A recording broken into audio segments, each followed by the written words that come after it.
is the space. Great. Yeah, this is our space. This is the studio. This is where we basically sort of do everything. Wow. Yeah. So this essentially is our A room. We call this room the Falcon. And this is like predominantly where most of our multi-tracking happens, right? All of our live instruments like drums, vocals, guitars, piano, or if it's like a choir or something like that, even a full band. I mean, we have enough channels and enough analog equipment to actually sort of capture that. So essentially how it's really been, mostly since the time that I've, been growing up and I've been in this scene, is that everyone has been recording through channels that have potentially been clean.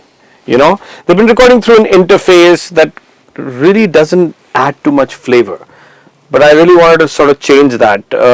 Through the time that I spent in the US working with all this amazing equipment and stuff over there, I just realized the importance of audio flavor. You can say that, boiled chicken gives you as much protein as, tandoori chicken, but there's no flavor in boiled chicken. Tandoori chicken has different flavor, or some other chicken, Thai chicken or whatever, there's like different flavor.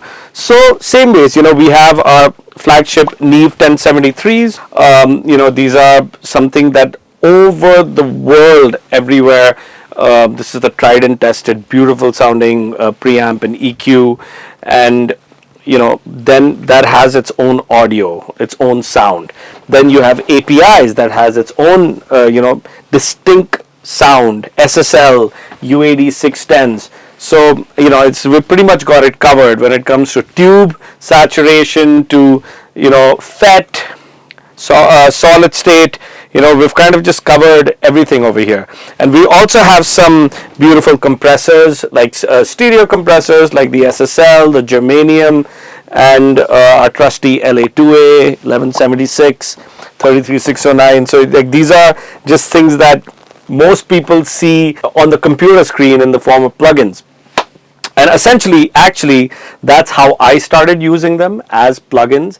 And I got so comfortable with them that I knew that, okay, that's a good place to start with as far as investing in actual analog equipment. I'm like, let me get what I know how to use, what I use in the form of plugins. And now I use all of this stuff while recording. So, like the approach we take at Synergy is very much like, let's record to tape. So let's, so we're not afraid of using EQs and compression and things like that. And, we'll be very subtle about it, but we will get that flavor. We will get that, that like an LA2A has its own sound, a Bluey has its own sound, a Distressor has its own sound. So we will try to capture that and try to get that flavor as much as possible. And mostly when mix engineers that have mixed the stuff that I've recorded or that's been recorded over here, most of the times I actually hear that they really didn't have to do much. They're like, man, like we like the recording, and yes, to the song we had to EQ and compress a little bit here or there, but essentially it was like almost like finished, and I love actually doing that whenever we have a full band that comes, because then we use pretty much everything. And then it's like, when they walk into the room, it really sounds kind of like almost halfway mixed. And they really, they start to feel it, and you really see their body moving, their head moving. And, we've already captured a vibe. So, I mean, one thing that, one of the biggest lessons that I would say that I've learned is to use the scientific or the technical know-how, to use that knowledge to achieve artistic goals. Because I've really realized that all this technical stuff means nothing if the song is not being captured in the right emotion that it's been written in, right? So I really try to understand, what is the song about? What are they writing about? What is the overall vibe? And then, we really go through trying to capture that the right way, and that really starts with the instrument. So we have a variety of guitars here. So I mean, of course, artists will bring their own stuff, but we'll usually say that, bro, your guitar is a little bright, why don't we try this, or whatever, right? Vice versa. Or a snare drum, we have a whole bunch of different snares So we will start with the sound source, and then we'll choose the microphone, because using a SM57 will not sound the same as using an RE20 or whatever. I mean, that's just one example, right? So, it's really interesting to really go that deep into choosing the microphone and choosing the preamp and then choosing this and choosing that. So those are sort of the decisions that we use scientifically to try to achieve the artistic or the emotional goal of the songwriter and the artist. And yeah, I think we really take pride in that over here. That's amazing. So you kind of ask the artists what they want to achieve, and then pretty much work backwards in terms of what kind of instruments and what kind of microphone, what kind of equipment, and then try and achieve it. Absolutely. And a lot of times they will have a little bit of a set idea of, oh, I want to use that mic, or I want to use this. Sure, but if I have a feeling that another mic might be the way to go, especially if it's like singing, what I would do is we'll just put one mic on top of the other, and we'll use one of the mic that they wanted and one of the mic that I wanted, and we'll just go through pretty much the same chain. And give them both options. Just give them both options. Let them decide. Yeah. Exactly. So it's not costing us anything extra to just put another microphone. So we do that. Why not offer them the option? Yeah. And that way is, and then sometimes they've had fun with it. Like they would use choice A for maybe the verse, and they'll use choice B for the chorus. Whatever, however they want to use it. It's like you do need to respect that artists are also knowledgeable, and they also kind of know what they want, but then we are also knowledgeable about you're also giving them option and giving them what they want. Exactly. So it's really a bonus anyway. It's not about who's right or who wins. If the song sounds good, we all win. And we just are able to offer more options. So that's really nice and great. That's about it. So Rohan, can you tell us how the studio is arranged? Well, they're completely integrated. Okay, so I mean, there's a lot going on under the floorboards. There's a lot of cables, that's going on over here, and the cable trays and different sort of channels. So all the rooms are completely interconnected with each other. How much is the floor raised? I would say maybe about 5 to 6 inches. 6 inches. Yeah. Okay. So we have different channels where your audio cables are going, different channels where your digital cables are going. Power cables are different. Audio cables are different, like your LAN cables are different. So we don't want any kind of an overlap, because that creates noise, right? So we just wanted to keep that separate. But now, for example, we have one LA2A and we have another one in the other room, Phoenix. But suppose if there's an artist over here that wants to record drums, and suppose they want to do the overheads going through an opto compressor, like in LA2A. It doesn't matter that the other one is situated over there. We can just patch through the patch bay and send the signal to that room and receive the signal back here. Of course, we'll have to just go back and set it once by hand, just to kind of see what's the kind of compression we're getting. And as long as the both are kind of matching and it sounds good through the speakers, then we just set and forget. So essentially they're very well, and also vice versa. I mean, if we are mixing here in Atmos, and which is pretty much in the box mainly, but suppose there's somebody that wants to record drums at the same time, they can record that in that room, but they can use all the analog gear in this room. So it's very well integrated like that. But most of the times how we do use it is that the live room would be used with this room, and the vocal booth would be used with Phoenix. Yeah, essentially that's sort of how we do it. And of course this room is set up for mixing in Dolby Atmos, and it's certified for Dolby Atmos, and everything is done according to the specifications. That's great. Rohan, can you quickly tell us about the setup you have here in this room, the kind of equipment that you have? Yes, absolutely. So we have 3 Neve 1073s over here, the preamp and the EQs. Then, I can just go through this list. Then we have a Teletronics LA2A, which is an opto compressor, and we have one in that room. Then this is the stereo compressor by Neve. It's a 33609. It's a discrete diode compressor. And, this sounds beautiful on certain things. Actually, it sounds beautiful on everything, but I love it like on drum overheads or pianos. Like, I'll almost always run pianos through this because I'll always record them in stereo. Then we have another stereo compressor, which is the API 2500. And then, of course, we have our trusty 1176, also by Universal Audio. So, now this has got our vocal chain, complete, because they are like two of the best vocal compressors. And then we can go on to this rack. We have a Pultec style EQ by Warm Audio. It just sounds amazing. And then we have the Blueies, which is essentially a clone of Chris Lord Alge's Blue Stripe 1176, the one that he uses mainly for his vocals. And in fact, a quick little geeky info about this. This is an exact replica of Chris Lord Alge's Blue Stripe 1176. Now, over the years that he's been mixing all these great Green Day records or Hoobastank records, people can look up Chris Lord Alge. He's done so much work, right? So over the years, through servicing and just wear and tear, somehow he sent it for servicing one time, and the attack knob was wired ulta, upside down. Oh my God. Okay. So what should be a fast attack setting is actually a slow attack on this. So Black Lion Audio, they worked with Chris Lord Alge to build this. So they also purposely miswired that. So the attack knob in these units actually works backwards. Yeah, so it uses, and I think it just sounds brilliant. Just the type of saturation we get out here is crazy. And it has a mix knob, like a dry wet knob. So in case you really want to compress it really, really hard and vigorously, you can always set it to 50% so that you're getting 50% of the dry signal as well. So you're getting like parallel compression right here. Then we have a channel strip over here by Universal Audio. We have the 610 preamp, which is a tube preamp, and then it also has its own 1176 unit. So it's called a 6176. So essentially, so we have three 1176s over here and two more if you count the Bluey. Yeah, this is also great. It has a shelf EQ that I love.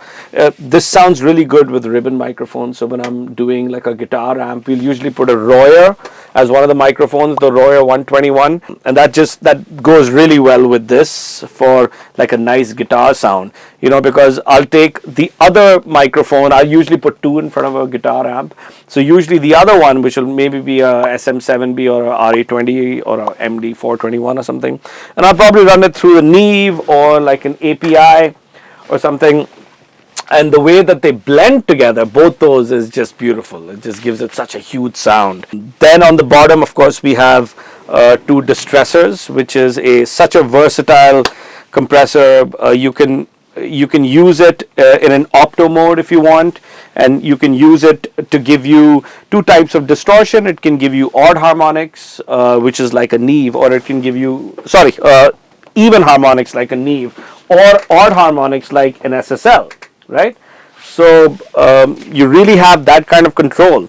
You can, sometimes I would run overheads through these. Suppose if your cymbals are way too bright, you can actually run them in a odd harmonics setting, which is like a tape machine. So tape machines have the tendency to taper off the high end just a little bit, so they just tame it down so that the cymbals don't sound too bright, if I can do that and just naturally curve it off, I would prefer to do it that way than to use too much EQ, if you EQ too vigorously, then you're always including like phase problems and stuff. So I try to avoid that as much as possible. Then over here, we have, of course, our monitor station by Dangerous. And then we have, this is an SSL rack. We have 4 SSL E-style EQs. And it's actually got a cool little setting where we can change it from a black to a brown feature over here. And, they have 2 different tonalities, basically. So it's kind of like we have 8 EQs, if you really think about it that way. Then is the SSL G bus compressor, which is a stereo compressor. Most pop music and rock music that we listen to, I would say at least 85 to 90% of them are going through one of these, for sure, the Mix Engineer. It's such a popular compressor to use, Yeah, beautiful. Then we can talk about this rack. We are an Apollo UAD Apollo based studio. So our main sort of interface, so to speak, our converter is the Apollo X16, and we have a secondary Apollo X8. So essentially, we have a 24 channel system over here, and this is our API rack. We have four 512Cs, and we also have two more over here in the channel strip of. So we have 6 512s. Then we have four 550A EQs, two 550B, another two 550B, and two 560s. Oh, then these preamps are amazing. They are the TG2 by Chandler, Abbey Road. So these were made in Abbey Road, and these are from the same console that that the later Beatles records were made on.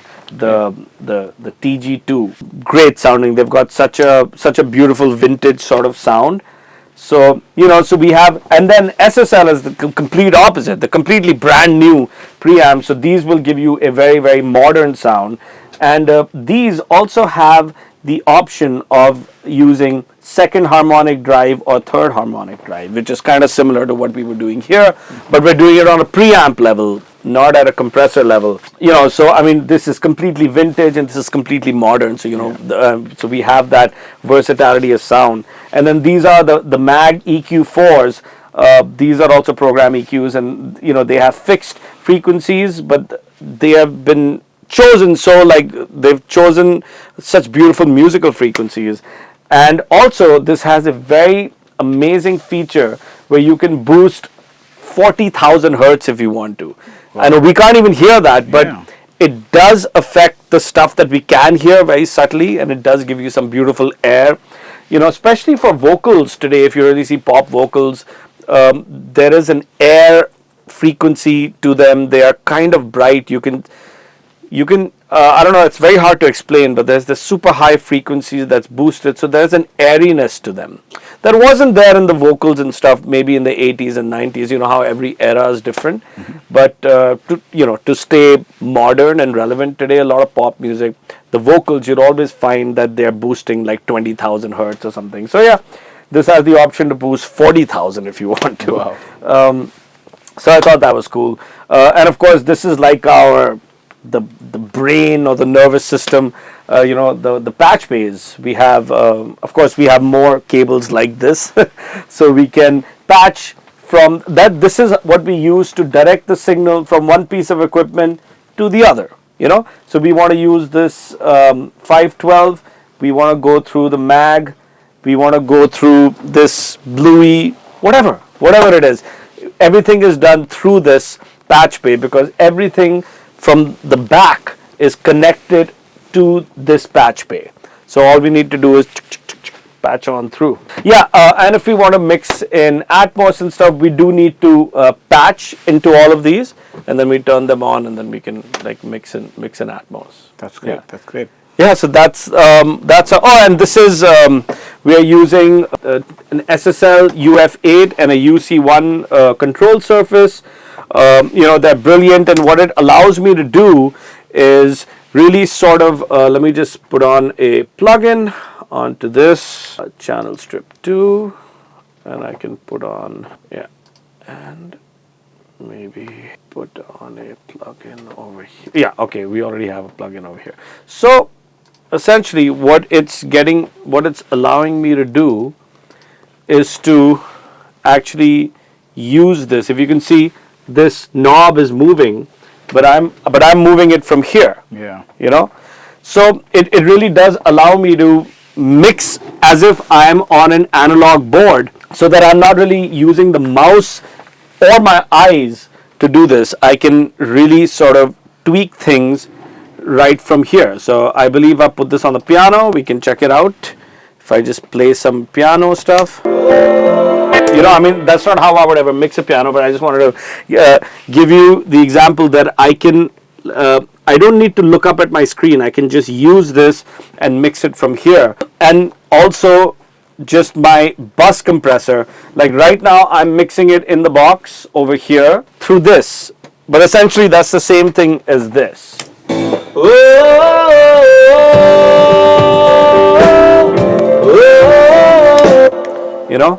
So it just allows me the freedom to really sort of use my ears, and it does give us the feel that we're using, our ears more than our eyes.